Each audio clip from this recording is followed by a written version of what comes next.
Bonjour, bienvenue pour cette nouvelle émission, c'est Belrix. Belrix, aujourd'hui on va faire l'autopsie d'un échec. L'échec de mon produit Trouver un job. Alors pourquoi je te propose ça? C'est que je pense que ça pourrait t'intéresser. Ça pourrait t'intéresser si déjà tu es un entrepreneur chevronné, donc tu pourras déjà me donner ton avis, me dire est-ce que j'ai raison, est-ce que tu partages mon impression. Si tu lances un produit où tu es en train de créer un produit, où tu veux lancer un jour un produit, toi tu es en pleine création de produits ou de services, je pense que mon erreur pourra te permettre d'éviter justement de cette erreur. Parce que les erreurs, ça permet de prendre de l'expérience. Et pour réussir, soit il faut faire sa propre expérience, soit il faut prendre des raccourcis en apprenant des erreurs des autres dans l'expérience des autres. C'est pour ça que je souhaite faire cette émission. Et je sais que c'est dur. Parce que quand on crée un produit, et peut-être que tu es dans le cas, quand tu crées ton produit, tu es persuadé que c'est le meilleur produit. Tu te donnes à fond. Tu te dis, ah ouais, franchement, les gars qui vont acheter ça, qui vont faire appel à ce service, qui vont faire appel à un produit, ils auront pour l'argent, ils seront pas déçus. Toi, tu n'imagines pas une seconde que le marché s'en foutra de ton produit. Voilà. Et quand ça arrive, tu es frustré. Parce que tu t'es donné tant de mal. Tu t'es donné tant de mal. Peut-être que tu es en ce moment, tu es en train de penser à la création de produit. Tu es en pleine effervescence, tu te projettes, te dis ah ouais, quand j'aurai ça, je ferai ça. Ah ouais, je vois mon site comme ça, je vais faire cette promo là, je vais dire un acheté, deux offert. Enfin, je raconte n'importe quoi, mais tu vois, je connais ça. Et quand ça se casse la gueule, ça se passe pas comme prévu. Tu ne comprends pas pourquoi, et déjà, tu es dégoûté. Tu es dégoûté. Et c'est ça le problème dans l'entrepreneuriat, c'est qu'il y a toujours une part d'incertitude. J'ai envie de te dire, bienvenue dans le monde de l'entrepreneuriat. Le travail d'un entrepreneur n'est pas toujours rémunéré autant qu'il y passe. Alors, je te parle pas des professions libérales, des consultants. Les mecs, ils se font payer à l'heure, et puis voilà. Mais même un consultant, je connais des consultants. Effectivement, ils se font payer à la journée quand ils font les contrats, mais ils ne sont pas payés quand ils prospectent. Ils ne sont pas payés quand ils font leur marketing. Ils ne sont pas payés quand ils apprennent une nouvelle technologie. Ils ne sont pas payés quand ils se font former. Et c'est ça qui me déprime.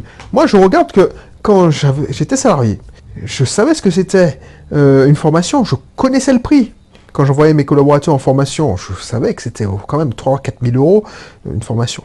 Et quand moi, j'assistais à des formations, alors, il y a des formations, tronc commun, la société voulait faire des formations avec des employés, des cadres, tout ça. Donc, c'était une formation pas bidon, mais bon, pour se resserrer les liens. Et quand je voyais que les employés, ce qu'ils voyaient quand ils étaient en formation, ou qu'on leur payait une formation de bureautique, voilà. Il y a l'informatique, je ne sais pas pourquoi, c'était pas les RH, mais avait un budget formation pour les salariés. On leur payait une formation bureautique. On payait un prestataire ou le prestataire leur apprenait de la bureautique. Tu sais quoi? Les mecs, ils s'en foutaient de la bureautique parce que tous les ans, c'était les mêmes qui s'inscrivaient. Et tous les ans, non seulement ils avaient une formation bureautique, Excel, Word, mais ils appelaient la hotline, le helpdesk, pour résoudre leurs problèmes de bureautique.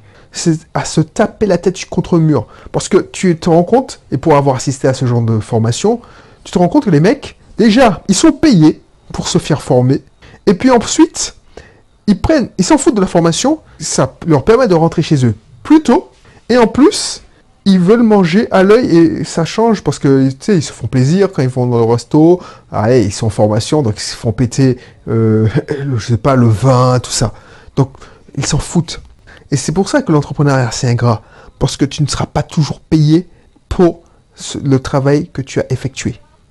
Et tu vois, je vais t'avoir un truc. Et c'est pour ça que te fais partager dans ces émissions mes erreurs, mes problématiques. Si ça peut t'éviter, si ça peut te donner une idée qui te fera éviter un échec. C'est que sur 10 choses que je lance, 10 choses que je tente, il y en a, moins de une. Sur 10 choses que je lance, si j'en ai une qui fonctionne, je suis content. Le reste est tout simplement ignoré par le marché. Et le produit Trouver un job de rêve fait partie de l'un de mes nombreux échecs. Alors ce n'est pas courant qu'un entrepreneur te raconte ses erreurs. J'en connais très peu. La plupart des gars que tu vas voir sur Internet, la plupart des gars sur les chaînes YouTube, les blogs, tout ça, ils vont jouer les kékés en se disant ouais voilà, j'ai gagné en un webinaire 5 000 euros, j'ai gagné en 6 mois 100 000 euros, je m'apprête à dépasser le 1 million de chiffre d'affaires. Je te dis pas que c'est pas vrai. Il y en a, je suis sûr, et j'en connais, qui font effectivement ces chiffres. Mais à part t'inspirer et te dire oui, c'est possible, parce que je sais qu'ils font dans le but de dire oui, regardez, je suis un gars, j'ai démarré de zéro et j'ai réussi. Mais les mecs, ils perdent la réalité. Quand tu commences à rentrer 2 000, 3 000, 4 000, 10 000 euros par mois, tu n'as pas la même notion de l'argent. Tu perds de la réalité. C'est pour ça que moi, je ne voulais pas me la jouer en disant ouais, je fais tant par mois. Ça sert à rien. Pour moi, ça sert à rien parce que tu vas, au pire, je vais attiser encore plus les haters qui me disent ouais, mais pour qui se prend? Au mieux, tu vas te dire mais voilà, on l'a perdu là. Un mec que je suivais parce que voilà, il était comme moi, il avait les mêmes problématiques. Là, il est dans d'autres strates et voilà, c'est bien pour lui, mais je me reconnais plus à ce qu'il dit. Alors que, franchement, le mec qui faisait 1 000 euros de chiffre d'affaires il y a quelques temps, n'a pas changé. Je suis toujours le même. Je suis toujours le même, je pense pareil. Et voilà, je ne pense pas avoir changé. Donc du coup, ça sert à rien entre parenthèses, de faire ça. Et pourquoi ils font ça? Alors je me demande pourquoi ils font ça. C'est déjà pour te faire acheter leur formation, puisqu'ils te disent, bon, voilà, je m'applique ça. Donc si tu achètes ma formation, tu auras peut-être ça. Réponse A. Et puis, pour ne pas casser, pourquoi ils ne racontent pas leur échec? Puisqu'ils ne te racontent pas qu'ils ont, avant d'arriver à ce résultat-là, ils ont échoué X fois. C'est pour ne pas casser leur image d'expert. Et pourtant, s'ils sont devenus des experts, c'est qu'ils ont expérimenté et ont souvent échoué. Ce qui me dit le contraire, qui a réussi d'un coup à, je sais pas moi, faire un lancement à 1 million d'euros, ben franchement, je dis pas que ça n'est pas possible, mais je ne le crois pas une seconde. C'est comme si tu me disais, Michael Jordan, il a réussi à sa première tentative quand qu'il avait 12 ans, à faire le fameux dunk qui a fait sa réputation de Magic Air Jordan. Tu vois, où je te disais, voilà, le mec, je sais pas moi, Beyoncé, c'est un don, elle sait chanter comme ça. Boum. Non, Beyoncé a travaillé à fond. Tu vois, les gens qui te disent que c'est trop facile, qui n'ont jamais échoué, méfie-toi. Et moi, je prends un risque en te disant, en te racontant ça, parce que déjà, tu vas me juger, peut-être tu vas me dire, alors si tu dis que tu penses que je suis un loser, tant mieux, comme ça, passe ton chemin. Il y a plein de vendeurs de rêves qui seront ravis de t'accueillir et te soulager de tes quelques centaines d'euros parce que tu veux rêver et tu vas jamais appliquer ce qu'ils te racontent. Moi, je veux travailler avec des gens qui, voilà, qui ont des valeurs et qui ne rêvent pas, qui veulent pas rêver, qui veulent avoir des résultats concrets.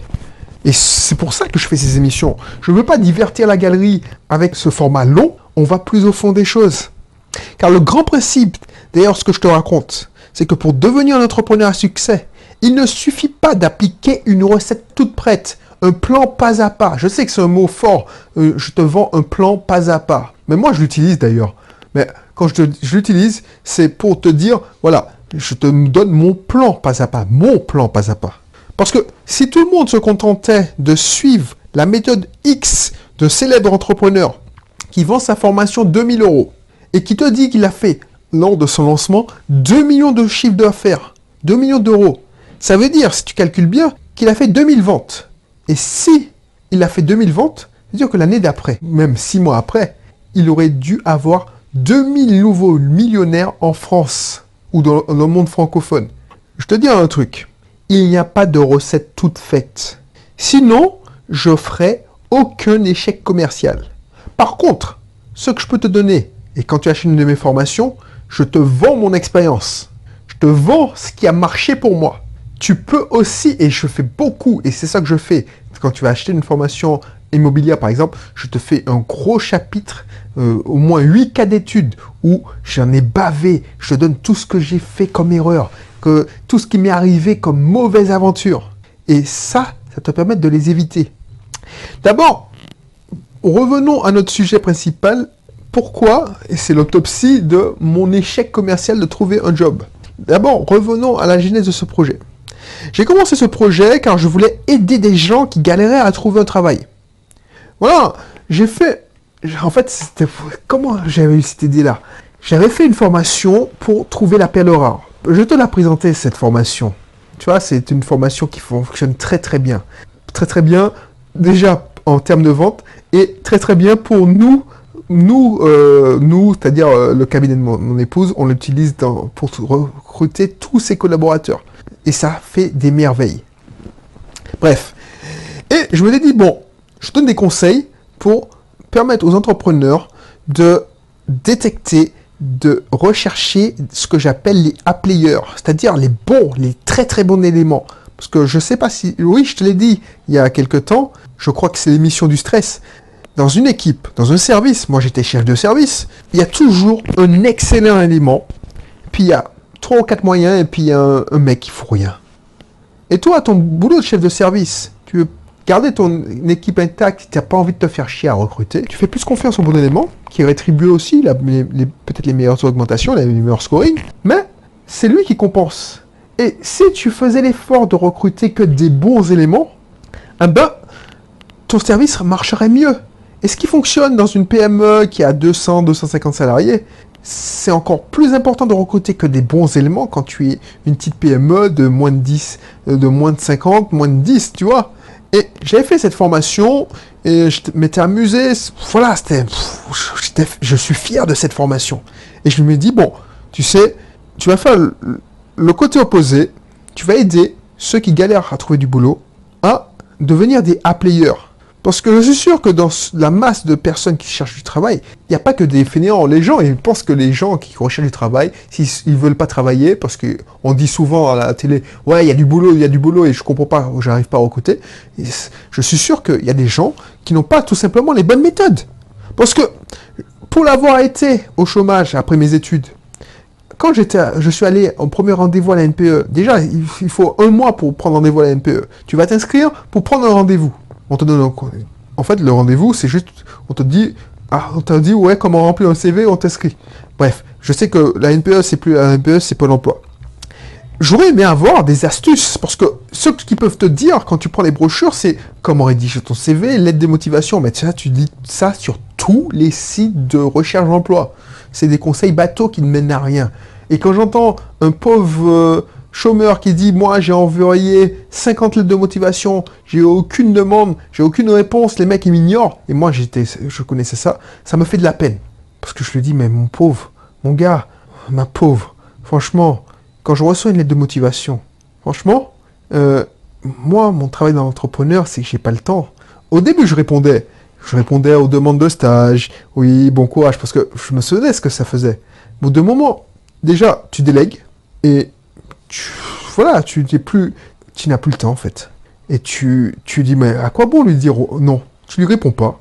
Tu fais le fainéant. Je suis pas fier de ce que je dis. Tu fais le fainéant, tu dis, bon, j'ai autre chose à faire. Et franchement, je suis sûr que je suis pas le seul. Et je suis sûr que la plupart des gens, ils font ça. Bon, c'est encore plus grave quand c'est un service RH qui te répond pas, mais bon, ça c'est une autre histoire. Bref. Et je voulais donner des astuces pour permettre à ces gens-là, qui recherchent un boulot, de savoir ce que réellement un chef d'entreprise recherche. Comment taper dans l'œil d'un chef d'entreprise.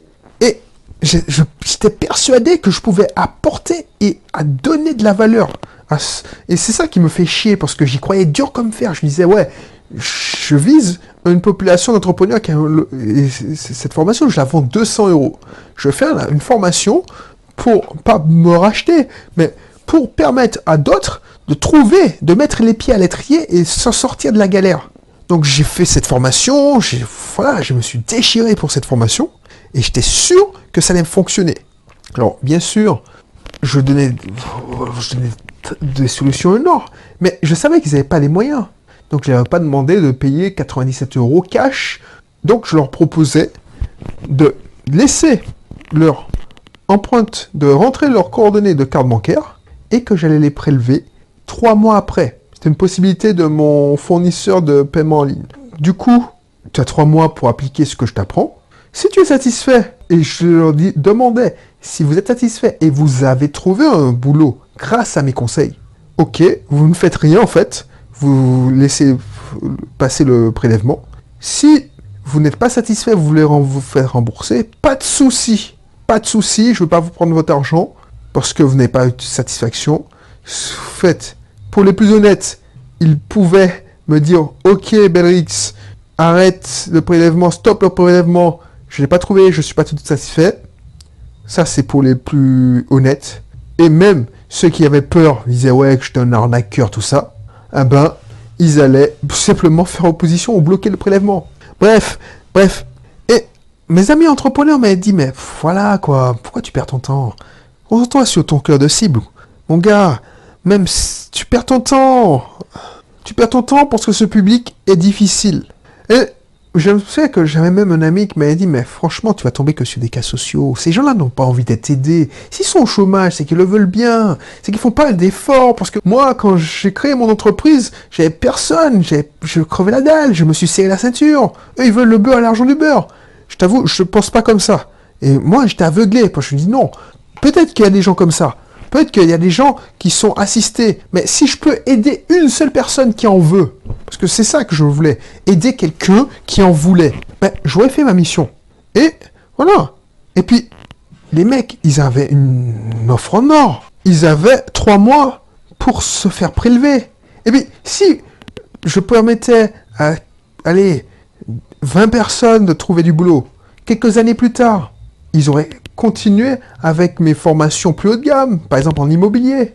Parce que ils auraient vu que ils seraient, je fais pas ça pour la reconnaissance, mais ils auraient vu que mes formations sont de qualité, donc ils auraient dit ouais, lui a fait confiance et on avait peur parce que c'était la galère. Et dans les années de galère, on lui a fait confiance et on n'a pas été déçus. Ben franchement, ce mec-là, il ne raconte pas n'importe quoi. On le suit pour investir ou créer une activité. Et tu sais quoi? Alors, je dis pas que j'aurais dû écouter mes amis parce que si je l'avais pas fait, je m'en serais voulu. Mais très peu de ventes. J'avais bien des gens qui s'inscrivaient sur les pages de capture, mais au moment de passer à la formule payante, il n'y avait plus personne.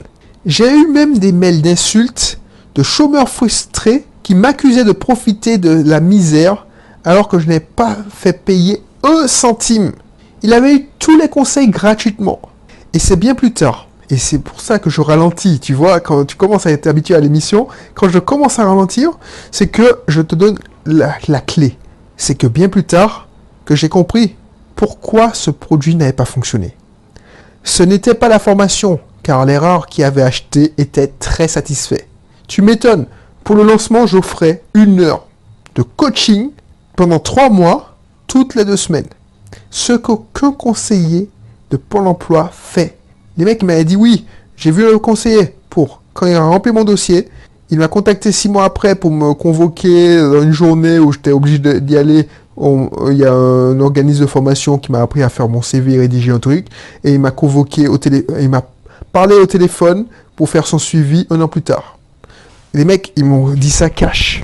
Donc ils étaient hyper satisfaits. Ce n'était pas l'intérêt pour ce produit, parce qu'il y avait un marché, il y avait beaucoup de chômeurs, et en plus ils s'inscrivaient beaucoup pour le contenu gratuit. C'était autre chose. Et écoute avec attention. Avant de lancer un produit, avant de te lancer dans le développement de nouveaux produits, assure-toi que le marché que tu vises a les moyens d'acheter ton produit. Ou a au moins le réflexe d'acheter le produit. Et effectivement, un chômeur, il a autre chose à faire avant d'investir dans une formation, même si c'est pour trouver un travail. Un chômeur, alors j'ai pas été le temps dans le cas, mais je me rappelle, il n'a pas beaucoup de ressources. Un chômeur, il survit. Il essaie de payer ses besoins vitaux, c'est-à-dire ses besoins primaires. Manger, se loger, se déplacer.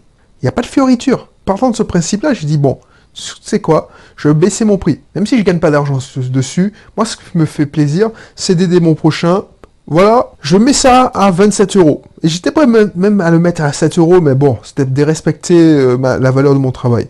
Je dis bon, quand même, 27 €, voilà, je sais que c'est un sacrifice quand même, parce que quand tu es chômeur, 27 €, mais au moins, voilà, c'est satisfaisant à rembourser, 27 € cash, c'est satisfaisant à rembourser. et 3 mois pour avoir le résultat. Je te dis pas 1 mois comme d'habitude, 3 mois pour avoir un résultat. Mais là, encore, pas de vente. Là encore, c'était pire.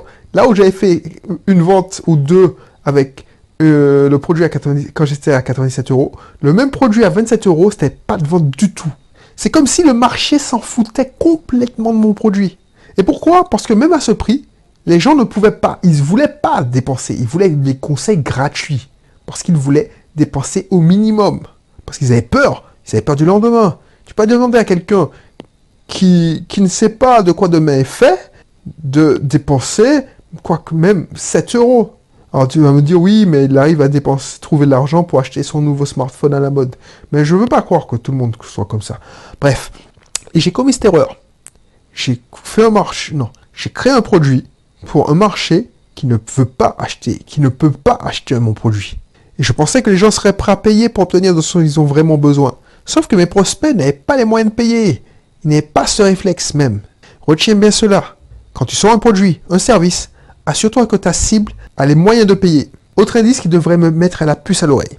S'il n'y a aucun concurrent sur un marché, ce n'est peut-être pas parce que tu l'es premier à y avoir pensé. Sauf si tu innoves ou tu sors un produit de malade. Mais là, un produit pour créer un, je sais pas moi, par exemple, si tu dis, bon, tiens, je fais une pizzeria, parce qu'il n'y a pas de pizzeria dans cette ville, bah, tu n'es pas le premier à avoir pensé à créer une pizzeria. S'il n'y a pas une pizzeria, voilà, il n'y a pas de marché. Bon, je pense qu'il y a toujours un marché pour une pizzeria, c'est un mauvais exemple. Mais j'avais trouvé aucun concurrent qui proposait un produit en ligne, une formation en ligne, pour apprendre à trouver un boulot. Ça aurait dû me mettre à la puce à l'oreille. Donc retiens bien ça, c'est un autre indice. Alors je dis pas de pas se lancer, mais voilà, si tu as une idée, tu n'es pas le seul à avoir. On est combien de milliards sur Terre? Voilà. Ensuite, ce que j'aurais pu faire aussi, et tu me diras ce que tu en penses dans les commentaires, j'aurais pu modifier mon cap en ciblant non pas les chômeurs, mais les cadres qui veulent changer de tout simplement de travail. Et là, j'aurais peut-être eu des résultats. Là, j'aurais pu avoir des personnes qui seraient prêtes à payer 97 euros pour avoir une augmentation de salaire de 200, 300 euros. Mais franchement, c'est pas ce qui me motivait. Si tu veux voir la page de vente, je ne sais pas si je t'ai déjà dit, mais je te l'ai mise dans la description. J'ai déréférencé ce produit, il n'est plus à mon catalogue, mais j'ai laissé une page dérobée en souvenir. Donc si ça t'intéresse, tu cliques sur le lien de la description, comme ça tu pourras déjà connaître mes galères de chômeur, d'ancien chômeur, quand je faisais mes études, à la sortie de mes études. Et puis tu me diras ce que tu en penses, tu me diras, est-ce que, peut-être que je me suis trompé, c'était peut-être pas le public, mais c'était peut-être tout simplement le marketing, le discours. Donc peut-être que, j'aimerais, surtout si tu es un entrepreneur comme moi, aguerri, où tu te lances, tu as quelques connaissances en web marketing, ça m'intéresse ton avis. Donc, vas-y. J'espère que cette histoire te servira. C'est le but premier de cette histoire.